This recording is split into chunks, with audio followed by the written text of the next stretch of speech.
नमस्कार। आज हम एक बहुत ही महत्वपूर्ण दस्तावेज रानी पद्मिनी का जौहर, चित्तौड़ का बलिदान, इस पर बात करने वाले हैं। जी, ये कहानी है वीरता की, आत्मसम्मान की और एक ऐसे बलिदान की जो अविश्वसनीय है। हाँ, और हम खास तौर पर चित्तौड़ की उस रानी की कहानी समझेंगे जिन्होंने हजारों महिलाओं के साथ जौहर किया। क्यों? अपने सम्मान के लिए। बिल्कुल। तो चलिए देखते हैं ये स्रोत हमें क्या बताता है। तो कहानी शुरू होती है रानी पद्मिनी से। वो सिमहर यानी आज का श्रीलंका, वहाँ की राजकुमारी थी। और कहते हैं कि वो अपनी सुंदरता और साथ ही अपनी बुद्धिमत्ता, अपने साहस के लिए जानी जाती थी। उनका विवाह हुआ चित्तौड़ के राजा रावल रतन सिंह से। और दूसरी तरफ दिल्ली का सुल्तान अलाउद्दीन खिलजी, जिसे ये दस्तावेज सोर्स काफी महत्वाकांक्षी और क्रूर बताता है। हाँ, और जैसे ही खिलजी तक रानी पद्मिनी की सुंदरता की खबर पहुंची, उसने ठान लिया कि चित्तौड़ पर चढ़ाई करनी है। ये बात है 1303 ईस्वी की। अच्छा, पर यहाँ कहानी में एक मोड़ आता है ना? जी बिल्कुल। खिलजी ने वो सीधे युद्ध नहीं किया, पहले उसने एक चाल चली। चाल? कैसी चाल? उसने राजा रतन सिंह को एक संदेश भेजा। कहा कि वो बस एक बार, सिर्फ एक बार रानी पद्मिनी की एक झलक देखना चाहता है।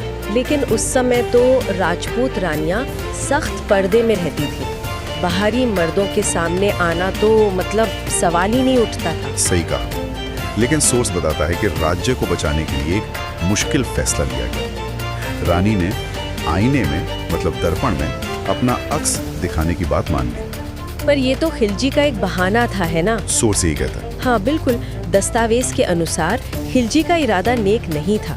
जैसे ही उसने वो अक्स देखा, उसने राजा रतन सिंह को बंदी बना लिया, धोखे से। जी बिल्कुल, धोखे से बंदी बना लिया। ये तो राजपूतों के सम्मान पर सीधा हमला था। और यहीं पर रानी पद्मिनी की सिर्फ खूबसूरती नहीं, उनकी जो बुद्धिमत्ता थी, जो साहस था, वो सामने आता है। सही। सोर्स इस बात पर काफी जोर देता है। उन्होंने चित्तौड़ के जो वफादार योद्धा थे, गोरा और बादल, हाँ, उनका नाम आता है, उनके साथ मिलकर एक योजना बनाई। कहते हैं करीब 100 पालकियां तैयार की गईं। अच्छा, पालकियां जिनमें दुल्हने जाती हैं? हाँ, लेकिन इन पालकियों में दुल्हने नहीं बल्कि योद्धा छिपे हुए थे। और ये पालकियां दिल्ली भेजी गईं। अरे वाह, ये तो कमाल की योजना है। जी, और ये दस्तावेज इसे भारत की शुरुआती जो गुप्त सैन्य रणनीतियां हैं, उनमें से एक बताता है। और वो कामयाब रहे? राजा को छुड़ा लाए? हाँ, पालकियों में छिपे सैनिक दिल्ली पहुंचे और राजा रतन सिंह को सफलतापूर्वक छुड़ा लाए। ये वाकई उस वक्त के हिसाब से बहुत साहसी योजना थी। लेकिन खिलजी जैसे शासक वो इस अपमान को कैसे सहता? कहानी यहाँ खत्म नहीं हुई होगी? बिल्कुल नहीं। सोर्स के मुताबिक खिलजी इस बचाव से बुरी तरह अपमानित हुआ और उसने पहले से भी ज्यादा पूरी ताकत से चित्तौड़ पर हमला कर दिया। और फिर घेराबंदी हुई होगी? हाँ, कई महीनों तक किला घिरा रहा। भयंकर युद्ध चला। राजपूतों ने बहुत बहादुरी दिखाई, पर खिलजी की सेना बहुत बड़ी थी। तो जब लगने लगा कि अब हार निश्चित है, हाँ, जब लगा कि दुश्मन की सेना के सामने जीतना मुमकिन नहीं है और किले का पतन तय है, तब चित्तौड़ ने वो फैसला लिया जिसने इतिहास बना दिया। जौहर और साका। हाँ। सोर्सेस के बारे में क्या कहता है? दस्तावेज बताता है कि जब हार सामने दिखी तो रानी पद्मिनी ने नेतृत्व किया। हजारों राजपूत महिलाएं अपने सम्मान की रक्षा के लिए, दुश्मन के हाथ पड़ने से बचने के लिए, उन्होंने अग्नि में प्रवेश किया। जी, सामूहिक रूप से अग्नि में प्रवेश किया।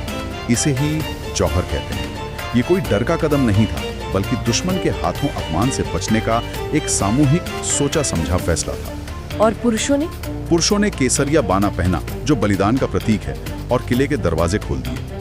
वो दुश्मन सेना पर अंतिम हमले के लिए टूट पड़े। इसे साका कहते हैं। वो सब लड़ते लड़ते वीर गति को प्राप्त हुए। आज भी चित्तौड़ का किला वो खड़ा है इन सब यादों के साथ।